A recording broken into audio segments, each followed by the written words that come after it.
जय हिंद दोस्तों।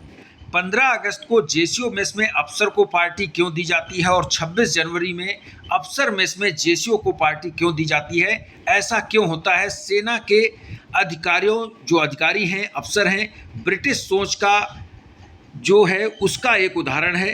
99% सैनिकों को इसके बारे में नहीं पता होगा कि ऐसा क्यों किया जाता है।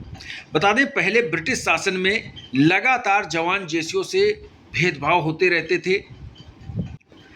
ब्रिटिश शासन में जो भारतीय सेना थी उसमें मैक्सिमम यानी कि अगर कहें 100% जो थे अधिकारी जो थे वो ब्रिटिश थे और सेना में जो जवान होते थे वो भारतीय सेना के भारतीय होते थे।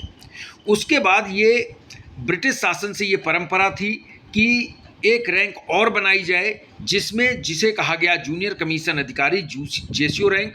और वो रैंक इसलिए बनाई गई क्योंकि जो जवानों का किसी भी तरह का अलगाववाद या विद्रोह की भावना ना आए, उसको लेकर उनकी खुफिया जानकारी लेने के लिए ब्रिटिश शासन ने, ब्रिटिश अधिकारियों ने जेसीओ रैंक तैयार की। और जेसीओ रैंक जो तैयार की गई उन्हीं जवानों से किसी जो चुनिंदा जवान होते थे उन्हें छांटकर ये तैयार किया गया।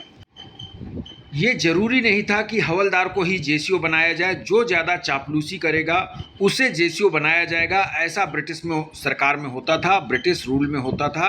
क्योंकि जो सेना के अधिकारी थे ब्रिटिश थे और वो चाहते थे कि जवानों से सीधा इंटरेक्शन ना किया जाए, इसके लिए उन्होंने एक अलग रैंक बनाई, जूनियर कमीशन अधिकारी जेसीओ रैंक। उनके लिए सैलरी स्ट्रक्चर डबल की गई और साथ में जो जेसीओ रैंक है उनके लिए मेस भी अलग कर दी गई।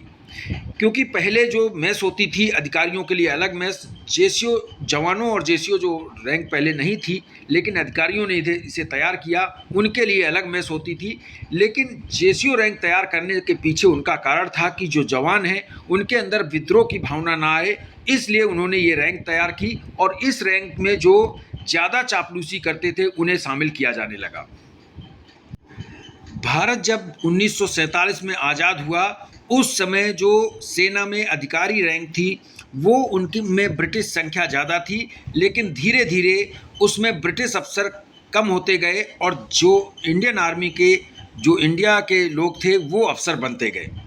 इसके बाद पहले जो चीफ ऑफ स्टाफ थे जनरल के.एस. करियप्पा, उन्होंने देखा कि ब्रिटिश शासन ने हमारे जवानों जेसीओ के साथ बहुत बड़े भेदभाव किए हैं और इस भेदभाव के कारण भेदभाव समझ में आता है, क्योंकि मेस अलग अलग होने से जवानों को लगता था कि हमें ये एक तरह से अछूत मानते हैं, जिसकी वजह से उन्होंने जो जनरल के.एस. करियप्पा थे उन्होंने सोचा कि जब मेस अलग ज़रूर हैं लेकिन इसमें एक शुरुआत किया जाए।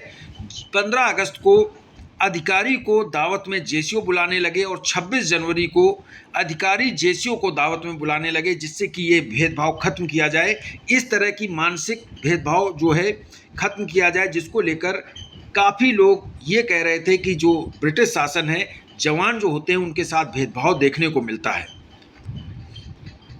ऐसा तब हुआ कि 15 अगस्त 1947 को पहले स्वतंत्रता दिवस में जेसीओ ने अधिकारियों को देश की आज़ादी का जश्न मनाने के लिए अपनी मेस में आमंत्रित किया। उस समय बड़ी संख्या में अधिकारी ब्रिटिश थे, क्योंकि अधिकारी वर्ग में भारतीय संख्या धीरे धीरे बढ़ रही थी। यह नियंत्रण ऊपर से मिला था, कोई आदेश नहीं था, बल्कि ज़मीनी स्तर पर अपनी मर्जी से पहल बदल रही थी, मर्जी से कई पहल की गई थी।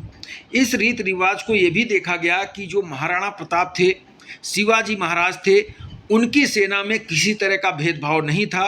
इसको देखते हुए कि वो जो हैं अपने जवानों के साथ मेल मिलाप रखते थे, जवानों के साथ बैठते थे, उठते थे, खाना पीना खाते थे, उनके साथ रहते थे, तो उसमें भेदभाव नहीं था। और ऐसा देखते हुए ये परंपरा शुरू की गई कि जवानों को अधिकारी मेस में आमंत्रित किया जाने लगा और अधिकारियों को जवानों यानी जेसीओ मेस में आमंत्रित किया जाने लगा। रैंक के आधार पर कई भेदभाव देखने को मिल रहे थे।